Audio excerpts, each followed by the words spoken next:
Internet, eller den vida och vilda webben. Här rör vi oss alla varje dag. Här hittar du det mesta som är bra och dåligt. Att olagligheter förekommer på det vanliga nätet är förhoppningsvis ingen nyhet. Det som kanske är den mest kända sidan i folkmun är den svenskgrundade torrentsidan The Pirate Bay. Många har kommit och gått genom åren och en del består än idag. Dels finns det sidor där du inte behöver registrera dig, såsom just Pirate Bay eller Litex. Men det finns även lösenordsskyddade sidor som Revolution TT och Torrent Leech. Skillnaderna brukar vara utbudet och hur snabbt saker hamnar på nätet. Det finns trots allt en hierarki, även i piratvärlden, där de öppna sidorna generellt får materialet senare. På de här sidorna hittar du filmer, serier och spel och musik som från början är lagligt tillverkade. Men det finns utrymmen på nätet som de flesta av oss inte kommer åt. Där kan du ladda ner det mest förbjudna materialet. Välkommen till Dark Web.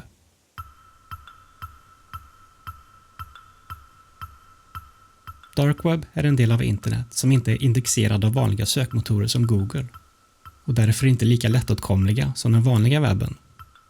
Det är en dold del av internet som kräver speciell programvara som till exempel Tor eller The Onion Router för att kunna nås. Dark Web är känt för att vara en plats där anonymitet och sekretess prioriteras, vilket gör det till en fristad för olika typer av aktiviteter, både lagliga och olagliga. Ursprunget till Dark Web kan spåras till Tor-projektet som ursprungligen utvecklades av den amerikanska flottan för att skydda kommunikation och data från övervakning. Senare gjordes Tor tillgängligt för allmänheten och användes för att ge användaren anonymitet på internet, vilket ledde till skapandet av Dark Web. Idag används Dark Web för en rad olika ändamål. På den positiva sidan kan det användas av journalister, aktivister och privatpersoner som behöver skydda sin identitet och kommunicera säkert. Å andra sidan är det också känt för att vara en plats där illegala aktiviteter frodas, exempelvis droghandel, vapenhandel, människohandel och cyberbrottstjänster som försäljning av stulna kreditkortsuppgifter och lösenord.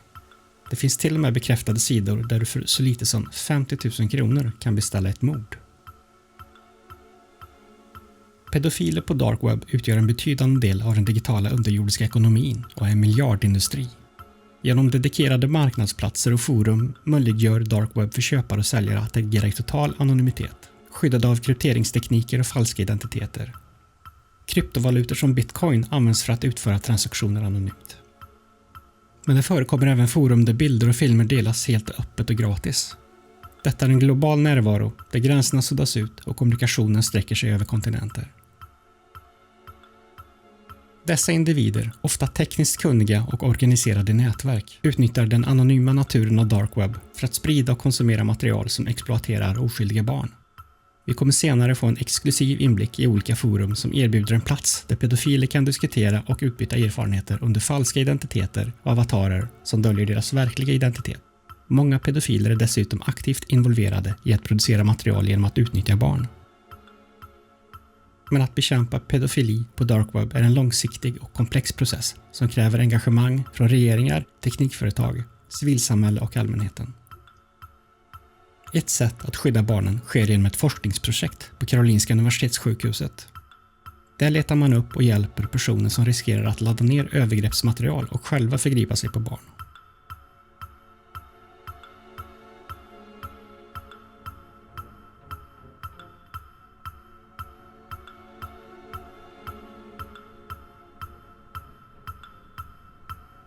So my name is Allison McMahan. I'm a licensed psychologist and a doctoral researcher at Karolinska Institutetssjukhuset in Christopher Ram's research group. I'm the project coordinator for Prevent It 2 in English, and Prevent It 2 is a cognitive behavioral therapy for individuals that are at risk of sexually offending against children. And what we want to do with that project that's different from Prevent It 1 is to widen the treatment group so that we're working even more preventatively and targeting anyone who has urges or sexual thoughts about children. And so we get a lot of different individuals in that perhaps they in the past looked at child sexual abuse material, and they want help managing those urges, or perhaps they're people who are actively doing that and they want help. So you're trying to talk to them before they do anything? Exactly. Okay. So those that are active and those that are previously active, or those that maybe haven't looked at CSAM before, but they still feel the urges to do so. Prevent It 1 was the study that was started back in 2018, and this was the first clinical trial that was conducted within the psychotherapeutic prevention field, that was completely anonymous, online, and recruited via the darknet. So with Prevent It 1, we wanted to target people who were actively looking at child sexual abuse material online. And with that project, we started going out onto different darknet forums and chats on the darknet that pertained to child sexual abuse material, and we let them know that there was help available. And that was a very interesting study, because we had no idea how it was going to work, if we were actually going to reach people, but it did, and we were able to recruit 160 patients to Prevent It 1. That's when we got this idea that, okay, this actually worked really well, but one thing that we had kind of a feeling about was that we had to exclude a lot of people that were not completely active, because one of the requirements for Prevent It 1 was that people needed to have actively been looking at CSAM within the last week prior to the interview. And so we actually had to exclude quite a few people, and we didn't feel good about that. So with Prevent It 2, we wanted to work even more preventatively, so including people that had urges to not necessarily even look at CSAM. It could be urges to interact with children, with maybe sexual intent down the road, or persons that had other types of at-risk behaviors towards children or urges to do so. And so with Prevent It 2, it's an adaptation of Prevent It 1, so it still involves a lot of the same components, but we have reviewed the statistical data from Prevent It 1, clinical feedback and patient feedback, and we've changed the program a bit to reflect those results. Is pedophilia a sickness or a preference, like I like old people or blondes or whatever? Yeah. How do we define it? I think that is a good question. I would say, according to the diagnostic manual that we use, you do have pedophilic disorder. And this is going to be if a person has a sustained attraction to children and then also is quite distressed by this attraction as well. There's a few different components to it being disorder. Then you have the secondary part. So if a person's not distressed, but they do have these attractions, then it's not considered a disorder, but it is considered a person who has those attractions.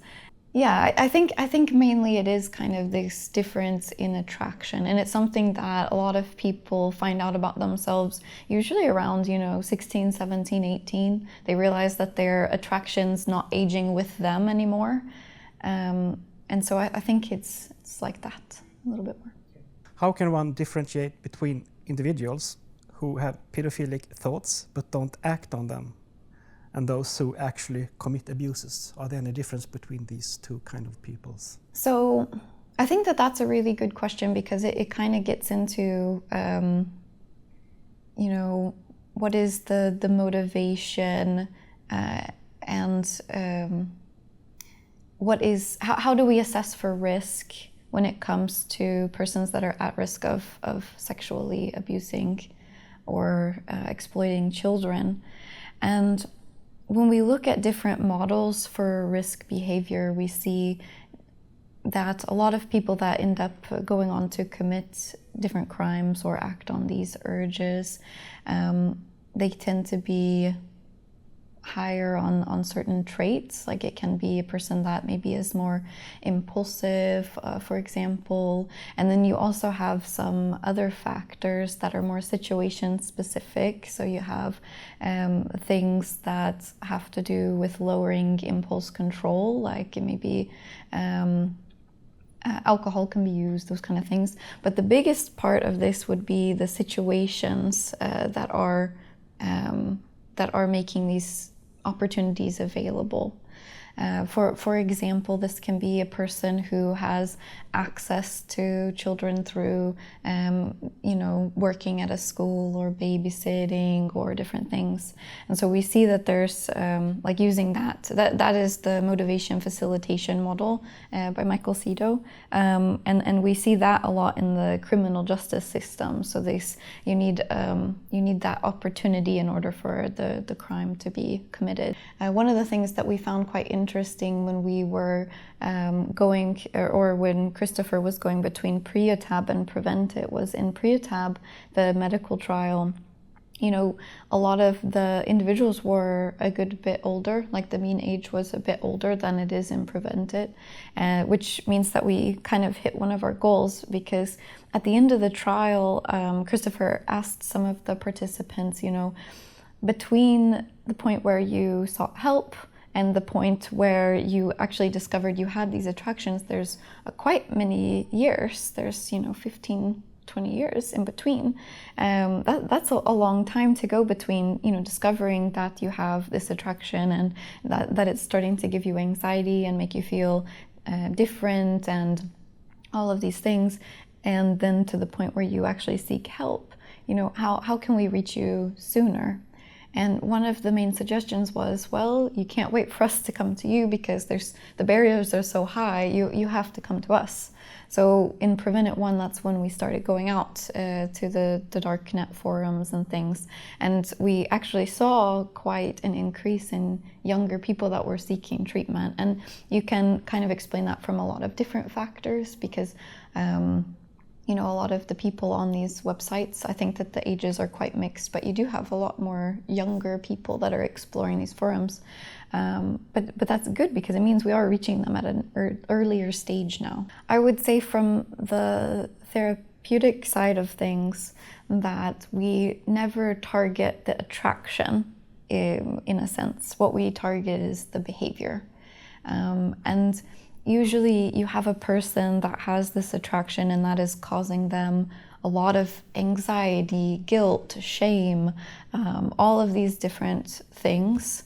And what we want to do is kind of move the focus actually a bit away from that attraction and give more of a sense of control, which is based on what we actually do, because we can't, as humans, we can't control the thoughts that pop up into our heads. We can't control our attractions, but we can control what we do, and by doing so we in the long term can affect our thoughts and feelings and urges over time.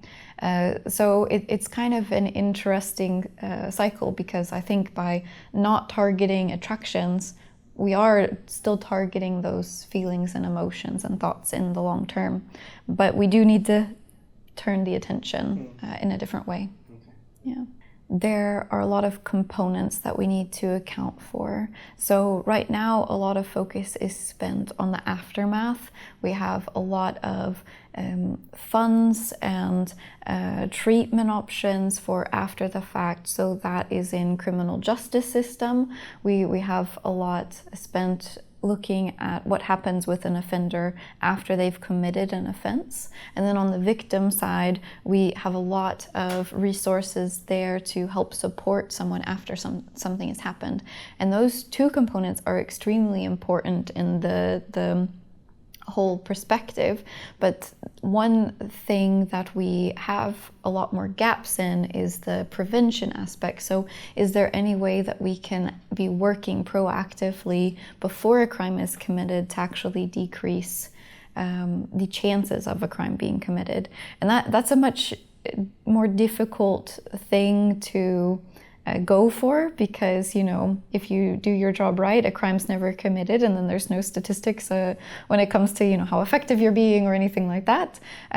So there is some trouble when it comes to, you know, for example, getting funding for certain aspects. It's a lot easier when you're working on the other side to either be supporting victims or changing offenders. So I think one thing that's really unique with this research is that we're actually working both with offenders, but we're also working with primary prevention. So trying to act preventatively before any crime has been committed.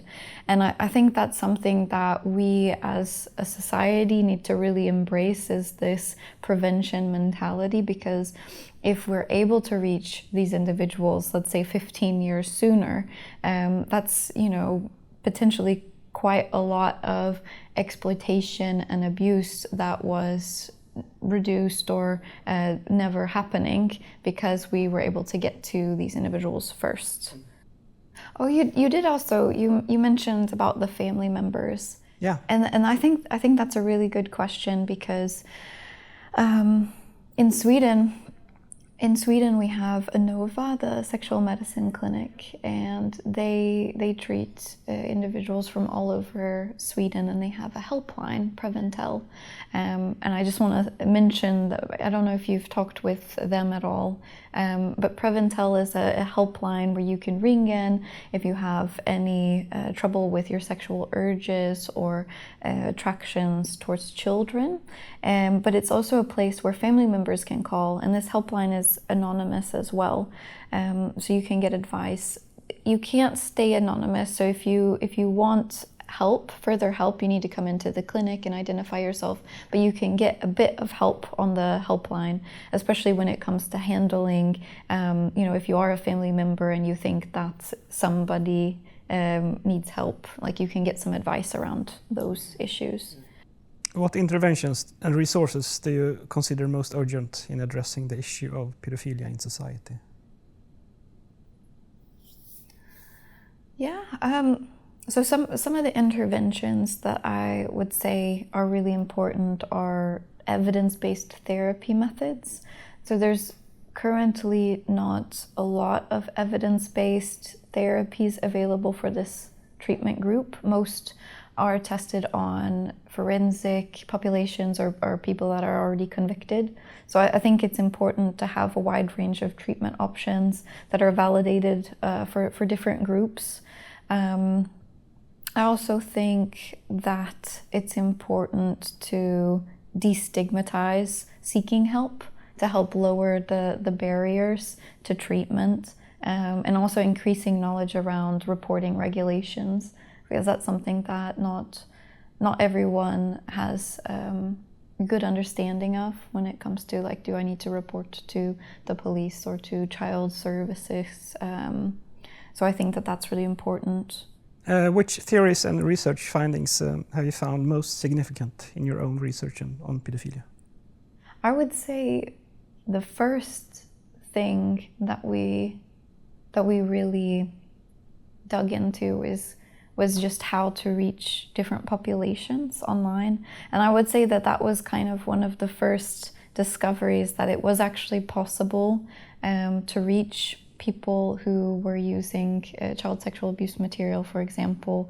It was possible to go out onto these different darknet forums and recruit, and that there were actually a large proportion that were wanting help with these behaviors but didn't realize that they could get help. So I think that was kind of one of the first steps of the process, was actually figuring out that this was possible.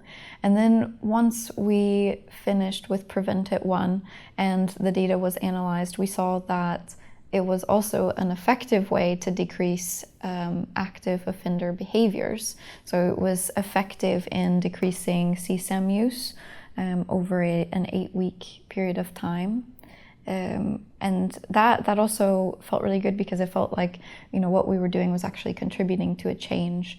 And that's why when we changed the manual or updated the manual, now we're also seeing that it's possible to reach a lot of different groups online, and a lot of different backgrounds, a lot of different, because our recruitment is global, so we're reaching people in all different areas of the world, and now we're not even needing to recruit in an active way on these forums. So we've been listed now under a lot of help sites. And even on these darknet forums, because a lot of the individuals have appreciated what we're doing, they've actually listed us as a help resource, even in these CSAM sharing websites. So now we get a proportion of our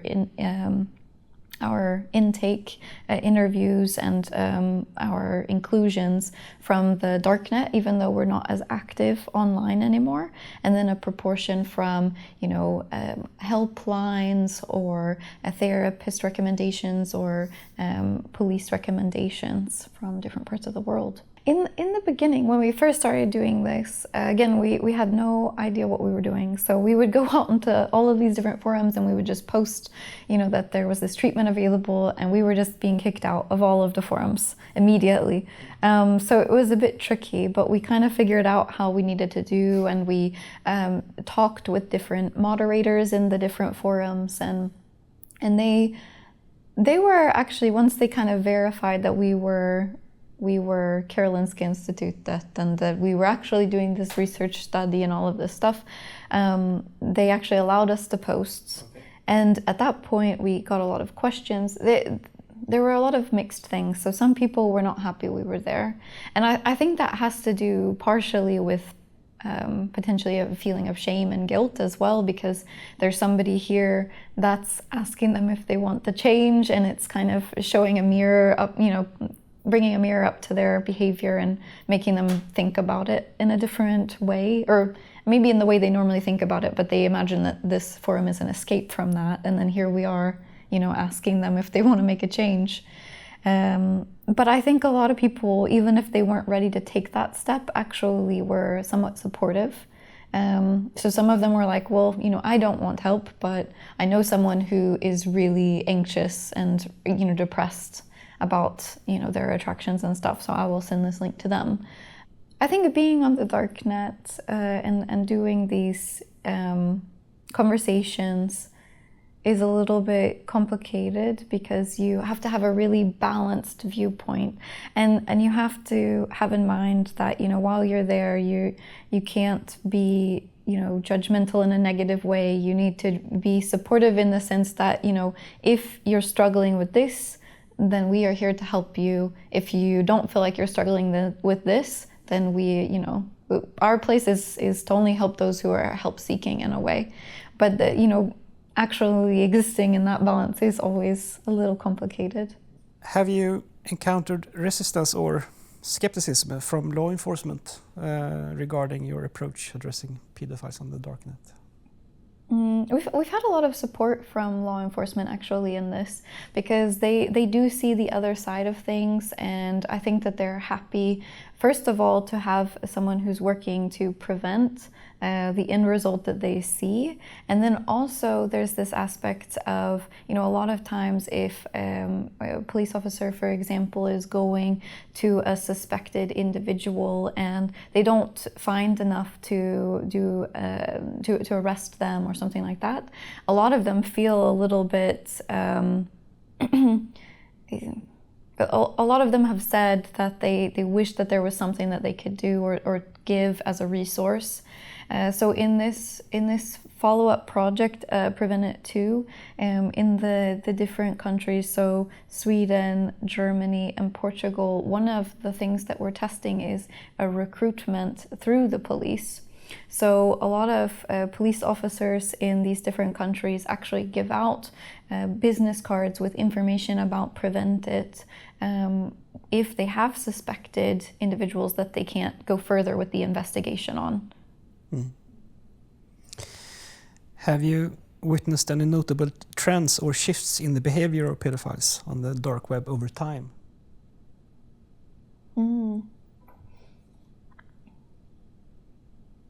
Yeah, I I conducted a qualitative interview study after the COVID-19 pandemic, and that was to assess the perspective of the individuals that browsed those forums, if they felt like there were changes both personally to their sexual thoughts, urges, and behaviors towards children during the pandemic lockdown. But we also asked questions about the forums and if they noticed changes there. And we actually did receive a lot of information that, first of all, you're in the situation where a lot of people are now spending a lot more time at home alone with a lot of internet access. And then that's not just adults who are working from home, that's also children that are being schooled at home or not able to go out as much. So children are also spending a lot more time online. And so what we saw was that there was an increase in activity on all of these different forums and a lot more aggressive content and aggressive messages and these kind of things. For me, it's definitely been a balance when it comes to working with this population, because I've seen kind of both sides of things. I've been on these different darknet forums where I've seen kind of the worst of the worst when it comes to attitudes and all of that. And then I also work as a therapist, a psychologist in the project. So I've also seen people who have intense shame and guilt and motivation to really make a change. And I've seen people who have really worked hard to change their behaviors and their lives. So I think a lot of dealing with this type of work is focusing on the positive that you can do and accepting the fact that there are always going to be some people who don't want to change, and you can't make them want to change. So I would say that is a big part. But I think overall, the thing that helps me the most is that I am just surrounded by some of the most supportive, wonderful people. I really love my research group. I think everybody has such a positive attitude and outlook, and we have these supervision meetings every week, and it feels so good to be able to kind of share this experience with others. So yeah, I would say that. Awesome. Yeah. There is an aspect of it that you do get used to things that you do in a way, so you get less, I don't know, I mean, it's hard to explain, because I think there's certain things that happen that you're always going to feel quite deeply, but I do think that there are things once you've handled certain situations so many times, how you're supposed to react to them, how to go forward, and I think that it is a skill to be able to leave this at the door when you go home and not carry it with you all the time. I think that's really important, actually. How do you see the future of research and intervention efforts related to pedophilia on the dark web evolving? Yeah.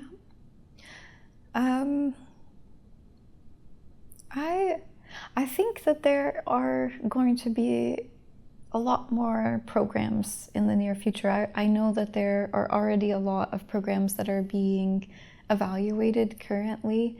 To my knowledge, not many use darknet as a recruitment method, but I kind of hope that us being able to show that this is an effective method will lead to it being used more.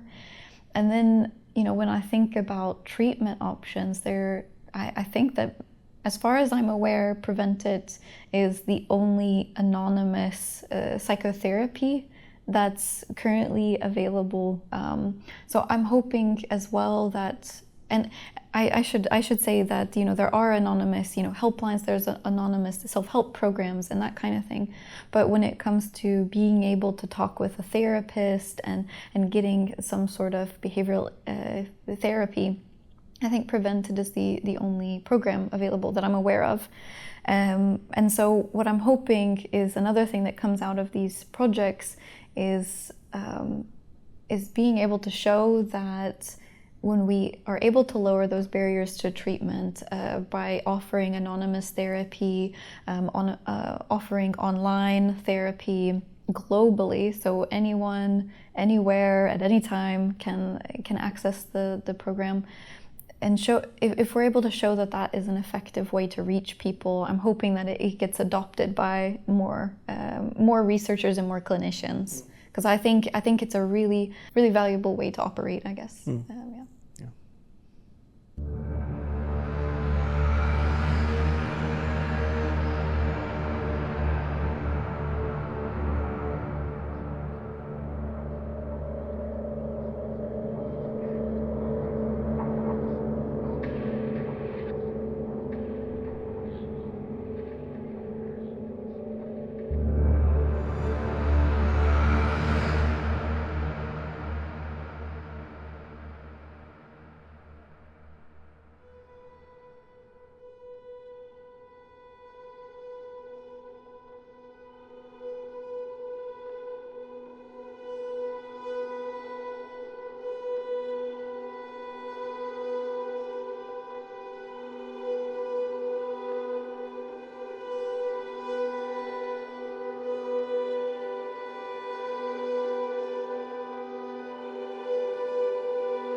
It definitely affected me a good bit, and we talked about it a lot in the group because we would always recruit together to make sure nobody was sitting with that alone, so that everyone would have somebody to talk with. But sometimes it did happen that people would recruit like alone on different days. But it was definitely something that affected us in different ways. Because it is a lot to be out on those forums and see how they're talking about the different images or videos, and but I think now the change is that we don't actually recruit on there as much as we did in Prevented 1. So now it's a lot more balanced, and we, like I said earlier, we're getting a lot more from different sources, so that's really nice. Mitt i detta mörker får vi inte glömma offren, barnen, som förvanskas och utnyttjas för ekonomisk vinning och sexuell tillfredsställelse. Deras skydd och stöd är viktigast när vi strävar efter att bryta dessa nätverk och rädda framtida offer. Genom att öka medvetenheten, stärka lagstiftningen och fortsätta kampen mot pedofiler på dark web kan vi arbeta mot en värld där barn inte längre är offer för denna verklighet. Föräldrar och vårdnadshavare behöver vara medvetna om riskerna med att barn vistas på internet och vidta åtgärder för att skydda dem. Tillsammans måste vi försvara de svagaste medborgarna och skapa en säkrare digital framtid för alla.